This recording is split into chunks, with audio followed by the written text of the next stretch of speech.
আইনগতভাবে তফসিলে না থাকার কারণে দেওয়া হয়নি। শাপলা না দেওয়ার বিষয়টা নির্বাচন কমিশনের একটা স্বেচ্ছাচারিতা। এই মুহূর্তে সবচেয়ে বড় যে ব্রেকিং খবর সেটি হচ্ছে এনসিপির যে প্রতীক নিয়ে যুদ্ধ চলছিল কদিন ধরে, এটিকে আমরা যুদ্ধই বলতে চাই, কারণ বাকযুদ্ধ চলছিল, সেই সূত্রে আমরা আর কি এটিকে যুদ্ধই বলতে চাচ্ছি।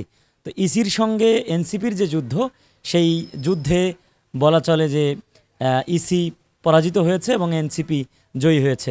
কিছুক্ষণ আগে ইসির যে সিনিয়র সচিব রয়েছেন আখতার আহমেদ, তিনি সংবাদ মাধ্যমে জানিয়েছেন এনসিপির যে প্রতীক চেয়েছিলেন তারা শাপলা প্রতীক, সেই শাপলা প্রতীকের কলিকে ইসির যে গঠনতন্ত্র রয়েছে সেখানে যুক্ত করে 102 নম্বর প্রতীক হিসেবে যুক্ত করে তারা ইতিমধ্যে প্রজ্ঞাপন দিয়েছেন এবং কিছুক্ষণ আগে সংবাদ মাধ্যমের সঙ্গে তিনি কথা বলেছেন এবং জানিয়েছেন যে এটিকে যুক্ত করা হয়েছে, যুক্ত করে প্রজ্ঞাপন দেওয়া হয়েছে। এর মধ্য দিয়ে বোঝা গেল গত কদিন ধরে এনসিপির সঙ্গে ইসির যে বাকযুদ্ধ চলছিল সেটির এই যুদ্ধে অনেকটা পরাজয়ী হলো ইসি এবং জয়ী হলো এনসিপি। এবং এর মধ্য দিয়েই বাংলাদেশে 102 নম্বর প্রতীক হিসেবে এনসিপির যে প্রতীক শাপলা, সেটির অনেকটা শাপলা বলা চলে না, এটির শাপলার কলি, ফুটন্ত কলি কে কিন্তু সংযুক্ত করা হয়েছে, করে এটির তালিকা প্রকাশ করা হয়েছে, গেজেট দেওয়া হয়েছে। এবং এখন থেকেই বলা চলে যে এতদিন ধরে এনসিপি যে তাদের দলীয় প্রতীক শাপলাকে যুক্ত করে তাদের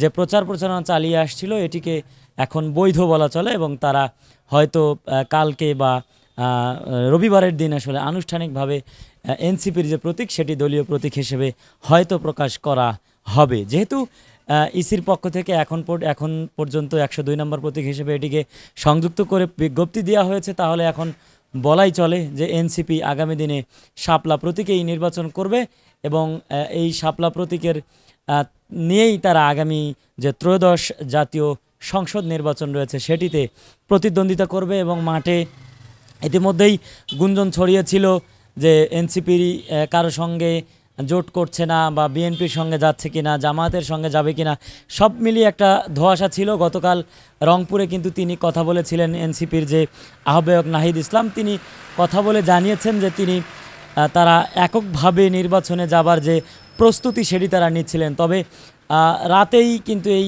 বার্তাটি ছড়িয়ে গিয়ে কিছু গণমাধ্যম বার্তা দিয়েছে যে এনসিপি বেশ কিছু নতুন দলকে নিয়ে তারা একটা জোট ঘোষণা করবে এবং সেই জোটের অধীনেই তারা আগামী যে ত্রয়োদশ নির্বাচন রয়েছে সেটিতে একটি জোট থেকেই তারা নির্বাচনে যাবে বলে এখন পর্যন্ত বলা চলে। তো এখন পর্যন্ত শেষ যে খবর সেটি হচ্ছে এনসিপি আগামী নির্বাচনে শাপলা প্রতীকেই, শাপলার কলি যে প্রতীক সেই প্রতীক নিয়েই আগামী নির্বাচনে তারা প্রতিদ্বন্দ্বিতা করছে।